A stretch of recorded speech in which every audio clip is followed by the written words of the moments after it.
NRS ಇರ್ಬೋದು, ನಮ್ಮ ನಗರ ಸತ್ಯಣ್ಣ ಅವರು ಇರ್ಬೋದು, ಮತ್ತೆ ನಮ್ಮ ನಾಯಕರಾದಂಥ ಆಜ್ಞಾಣ ಅವರು ಇರ್ಬೋದು, ಕೊಡೋದು ಸ್ಟಾರ್ಟ್ ಮಾಡಿದ್ದೆ ನಮ್ಮ ನಾಯಕರಾದಂಥ ಕೊತ್ತೂರು ಮಂಜುನಾಥ್ ಅವರು. ನಮ್ಮ ಸಂಗೊಳ್ಳಿ ವೆಂಕಟೇಶ್ ಅವರಿಂದ ಹಿಡಿದು ಅನೇಕ ಮುಖಂಡರು, ಅನೇಕ ನಾಯಕರು, ಪದಕಾಷ್ಠಿ ಮುನೇಶು ಸರ್ಕಾರಿ ಶಾಲೆಗಳಿಗೆ ಅವ್ರದೇ ಆದಂಥ ಒಂದು ಸೇವೆ ಮಾಡ್ಕೊಂಡು ಕಿರಿಯ ಪ್ರಾಥಮಿಕ ಪಾಠಶಾಲೆ ಸರ್ಕಾರಿ ಶಾಲೆಯಲ್ಲಿ ಒಂದು ಹಬ್ಬದ ವಾತಾವರಣ ನಿರ್ಮಾಣವಾಗಿದೆ.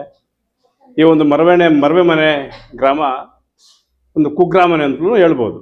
ಯಾಕಂದರೆ ನಮ್ಮ ತಾಲೂಕು ಬಾರ್ಡರಲ್ಲಿರತಕ್ಕಂಥ ಒಂದು ಗ್ರಾಮ, ಆಂಧ್ರ ಬಾರ್ಡರ್ ಇರ್ತಕ್ಕಂಥ ಗ್ರಾಮ. ಈ ಒಂದು ಗ್ರಾಮದಲ್ಲಿ ಈ ಶಾಲೆಯಲ್ಲಿ ಮಕ್ಕಳಿಗೆ ಬ್ಯಾಗು ಮತ್ತು ವಾಟರ್ ಬಾಟ್ಲ್ ಕೊಡುವಂಥ ಒಂದು ಕಾರ್ಯಕ್ರಮ ನಮ್ಮ ದಾನಿ, ನಮ್ಮ ಪತ್ರಕರ್ತನಾದಂಥ ನಮ್ಮ ಸಂಗೊಳ್ಳಿ ವೆಂಕಟೇಶ್ ಅವರು ಇವತ್ತು ಹಮ್ಮಿಕೊಂಡಿದ್ದಾರೆ.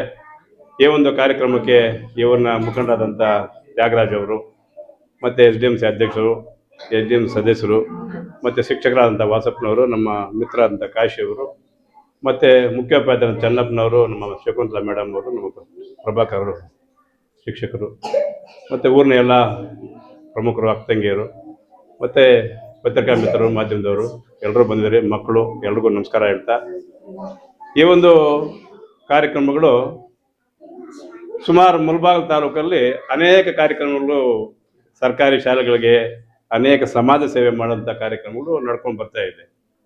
ಇದು ಸುಕುಮಾರು ಮತ್ತು ಜಗದೀಶ್ಗೂ ಗೊತ್ತಿದೆಯೋ ಗೊತ್ತಿಲ್ಲ. ಈ ಒಂದು ಮುಳಬಾಗಿಲು ತಾಲೂಕಲ್ಲಿ ಸಮಾಜ ಸೇವೆ, ಅದು ಎಸ್ಪೆಷಲಿ ಸರ್ಕಾರಿ ಶಾಲೆಗಳಿಗೆ ಸಮಾಜ ಸೇವೆ ಕೊಡೋ ಒಂದು ಪ್ಲಾನ್ ಮಾಡಿದ್ದೆ, ಕೊಡೋದು ಸ್ಟಾರ್ಟ್ ಮಾಡಿದ್ದೆ ನಮ್ಮ ನಾಯಕರಾದಂಥ ಕೊತ್ತೂರು ಮಂಜುನಾಥ್ ಅವರು. ನಿಮಗೆಲ್ಲ ಎಷ್ಟು ಮಾತ್ರ ಗೊತ್ತಿಲ್ಲ.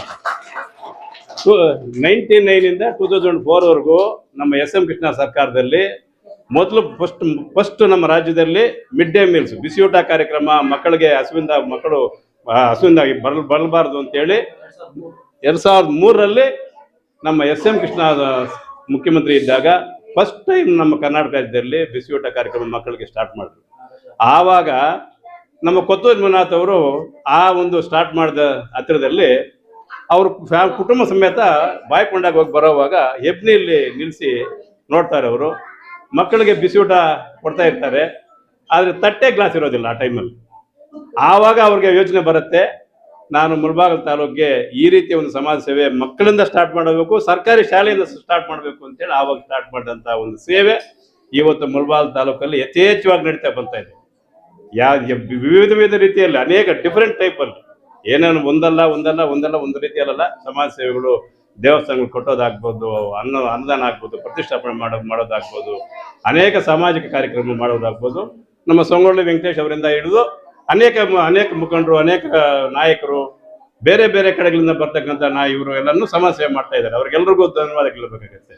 ಅನೇಕವರು ಇವಾಗ ಸ್ಥಳೀಯವಾಗಿ ಅಂದರೆ ನಮ್ಮ NRS ಇರ್ಬೋದು, ನಮ್ಮ ನಗರ ಸತ್ಯಣ್ಣ ಅವರು ಇರ್ಬೋದು, ಮತ್ತು ನಮ್ಮ ನಾಯಕರಾದಂಥ ಆಜ್ಞಾಣ ಅವರು ಇರ್ಬೋದು, ಈ ರೀತಿ ಅನೇಕ ಮುಖಂಡರು ಅವ್ರದ್ದೇ ಆದಂಥ ಒಬ್ಬೊಬ್ರು ಒಂದೊಂದು ರೀತಿಯಲ್ಲಿ, ಒಬ್ಬರು ಓಂ ಶಕ್ತಿ ದೇವಸ್ಥಾನಕ್ಕೆ ಬಸ್ಸು ಕಳಿಸೋದಾಗ್ಲಿ, ಇನ್ನೊಂದು ನಮ್ಮ ಆಜ್ಞಾರಾಯಣ ಅವರು ಹೆಣ್ಮಕ್ಕಳಿಗೆ ದೀರ್ಘ ಸುಮಂಗಲಿ ಭವ ಅಂತ ಅನ್ನೋ ಕಾರ್ಯಕ್ರಮದಲ್ಲಿ ಸೀರೆ ಕುಂಕುಮ ಕೊಡೋ ರೀತಿಯಲ್ಲಾಗಲಿ, ಯುವಕರಿಗೆ ಹೆಲ್ಮೆಟ್ ಕೊಡೋ ರೀತಿಯಲ್ಲಾಗಲಿ, ಅದೇ ಪ್ರತಿಯೊಬ್ಬರು ಒಬ್ಬೊಬ್ರು ಒಂದು ಡಿಫ್ರೆಂಟ್ ಟೈಪ್ ಇರುತ್ತೆ. ಮತ್ತು ನಮ್ಮ ಪದಕಾಷ್ಠಿ ಮುನೇಶು ಸರ್ಕಾರಿ ಶಾಲೆಗಳಿಗೆ ಅವ್ರದೇ ಆದಂಥ ಒಂದು ಸೇವೆ ಮಾಡ್ಕೊಂಡು ಬರ್ತಾ ಇದ್ದಾರೆ. ಅವ್ರಿಗೂ ಈ ಸಮಯದಲ್ಲಿ ಧನ್ಯವಾದ ಇಂಥ ಅನೇಕ ಕಾರ್ಯಕ್ರಮಗಳು ಮಾಡ್ತಾ ಬರ್ತಾ ಇದ್ದಾರೆ. ಉದ್ದೇಶ ಇಷ್ಟೇ, ಸರ್ಕಾರಿ ಶಾಲೆಗಳು ನಶಿಸಿ ಹೋಗ್ತಾ ಇದೆ, ಮುಂದಿನ ದಿನಗಳಲ್ಲಿ ಸರ್ಕಾರಿ ಶಾಲೆಗಳು ಅಭಿವೃದ್ಧಿ ಆಗಬೇಕು ಅಂತ. ಇವಾಗಂತೂ ಈ ನಡುವೆ ಒಂದು 2-3 ವರ್ಷಗಳಿಂದ ರಾಜ್ಯ ಸರ್ಕಾರ ಆಗಲಿ, ಕೇಂದ್ರ ಸರ್ಕಾರ ಆಗಲಿ ಸರ್ಕಾರಿ ಶಾಲೆಗಳಿಗೆ ಹೆಚ್ಚು ಒತ್ತು ಕೊಟ್ಟು ಇವಾಗ ವಿವಿಧ ರೀತಿಯಲ್ಲಿ ಎಜುಕೇಶನ್ ಕೊಡೋ ಸಿಸ್ಟಮ್ ಕೂಡ ಚೇಂಜ್ ಮಾಡಿದ್ದಾರೆ. ನೀವು ಈಗ ಇದು ನೋಡ್ಬೋದು. ಇವಾಗ ನಮ್ಮ ಚನ್ನಪ್ಪನವರು, ನಮ್ಮ ಪ್ರಭಾಕರ್ ಅವರು, ನಮ್ಮ ಶಕುಂತಲಾ ಮೇಡಮ್ ಅವರು ಈ ಶಾಲೆ ನೋಡಿದ್ರೆ ವಾತಾವರಣ ಗೊತ್ತಾಗುತ್ತೆ. ಜಗದೀಶ್, ಇಲ್ಲಿ ಕಾನ್ವೆಂಟ್ ಇದ್ದಂಗೆ ಇದೆ. ಇದು ಆ ರೀತಿ ಮಾಡಿದ್ದಾರೆ, ಆ ರೀತಿ ಶಿಕ್ಷಣ ಕೊಡ್ತಾ ಇದ್ದಾರೆ. ಅವ್ರಿಗೂ ಧನ್ಯವಾದ ಕೇಳಬೇಕಾಗತ್ತೆ. ಇನ್ನ ಒಂದು ಎಷ್ಟು ಟೀಚರ್ ಓಕೆನಾ, ಅವ್ರಿಗೂ ಲಾವಣ್ಯ, ಇವ್ರಿಗೂ ಧನ್ಯವಾದ ಕೇಳಬೇಕಾಗತ್ತೆ. ಇನ್ನ ಒಂದು ಮುಖ್ಯವಾಗಿ ಹೇಳ್ಬೇಕಾದ್ರೆ ಈ ಊರಿನ ಗ್ರಾಮಸ್ಥರಿಗೂ ಇವ್ರ ಮಕ್ಕಳಿಗೂ ಧನ್ಯವಾದ ಕೇಳಬೇಕು. ಯಾಕಂದ್ರೆ ದೊಡ್ಡ ಊರಲ್ಲಿ 15-20 ಸ್ಟ್ರೆಂತ್ ಬಂದಿದೆ. ಈ ಒಂದು ಚಿಕ್ಕೂರಲ್ಲಿ 65 ಜನ ಮಕ್ಕಳು ಸರ್ಕಾರಿ ಶಾಲೆಯಲ್ಲಿ ಓದ್ತಾ ಇದ್ದಾರೆ ಅಂದ್ರೆ ಅವ್ರಿಗೆಲ್ರಿಗೂ ಧನ್ಯವಾದ ಹೇಳ್ಬೇಕಾಗತ್ತೆ. ಈ ಒಂದು ಸರ್ಕಾರಿ ಶಾಲೆಗಳಲ್ಲಿ ವಿದ್ಯಾಭ್ಯಾಸ ಮಾಡಿ ಉನ್ನತ ಸೇವೆ ಮಾಡಬೇಕು, ಅವ್ರದೇ ಆದಂಥ ಜೀವನ ಶೈಲಿ ಅಭಿವೃದ್ಧಿ ಆಗಬೇಕು ಅಂತ ಕೋರ್ತಾ, ಮತ್ತೆ ಇವಾಗ ಹೊಸದಾಗಿ ನಮಗೆ BO ಶಂಕರೇಗೌಡ ಅಂತ ಒಬ್ರು ನಿನ್ನೆ ಪೋಸ್ಟಿಂಗ್ಸ್ ಆಗಿದೆ. ಅವ್ರ ಹತ್ರನೂ ನಾವು ಡಿಸ್ಕಸ್ ಮಾಡಿದ್ದೀವಿ. ನಮ್ಮ ತಾಲೂಕಲ್ಲಿ ನೀವು BO ಆಗಿ ಬಂದ ಮೇಲೆ ನೀವು ಶಿಕ್ಷಣ ಕ್ಷೇತ್ರವನ್ನು ಬದಲಾವಣೆ ಮಾಡಬೇಕು, ನಿಮ್ಮದೇ ಆದಂಥ ಒಂದು ಕಾರ್ಯವೈಖರಿ ಇರಬೇಕು ಸರ್, ನೀವು ಅದನ್ನು ಮಾಡ್ತೀರಿ ನಮಗಿದೆ, ಅದನ್ನು ನೀವು ಉಳಿಸ್ಕೋಬೇಕು ಅಂತ ನಾವು ಅವ್ರಿಗೆ ಸೂಚನೆ ಕೊಟ್ಟಿದ್ದೀವಿ. ಅವರೂ ಮಾಡ್ತಾರೆ ಅಂತ ನಂಬಿಕೆ ನಮಗಿದೆ. ಅವ್ರ ಕಾರ್ಯವೈಖರಿ ನಾವು ಬೇರೆ ಕಡೆ ಎಲ್ಲ ನೋಡಿದಾಗ ಮಾಡ್ತಾರೆ ಅಂತ ಇದೆ. ಇಂಥ ಒಂದು ಶಿಕ್ಷಣ BO ಅವ್ರು ಬರ್ತಾ ಇದ್ದಾರೆ, ಅವ್ರಿಗೂ ಧನ್ಯವಾದಗಳು ಹೇಳಿ, ಮುಂದಿನ ದಿನಗಳಲ್ಲಿ ಇಂಥ ಅನೇಕ ಕಾರ್ಯಕ್ರಮಗಳು ನಮ್ಮ ಸೋಮಳ್ಳಿ ವೆಂಕಟೇಶ್ ಅವರು ಸಮಾಜ ಸೇವೆ ರೀತಿಯಲ್ಲಿ ರೂಪದಲ್ಲಿ ಮಾಡಲಿ, ಅವ್ರಿಗೆ ಎಷ್ಟು ಇನ್ನೂ ದೇವರು ಆರೋಗ್ಯ ಭಾಗ್ಯ ಕೊಡಲಿ ಅಂತ ಈ ಸಮಯದಲ್ಲಿ ಹೇಳಿ, ಈ ಒಂದು ಕಾರ್ಯಕ್ರಮದಲ್ಲಿ ಭಾಗವಹಿಸಕ್ಕಂತ ಎಲ್ರಿಗೂ ಮತ್ತೊಮ್ಮೆ ಧನ್ಯವಾದಗಳು ನನ್ನ ಮಾತನ್ನು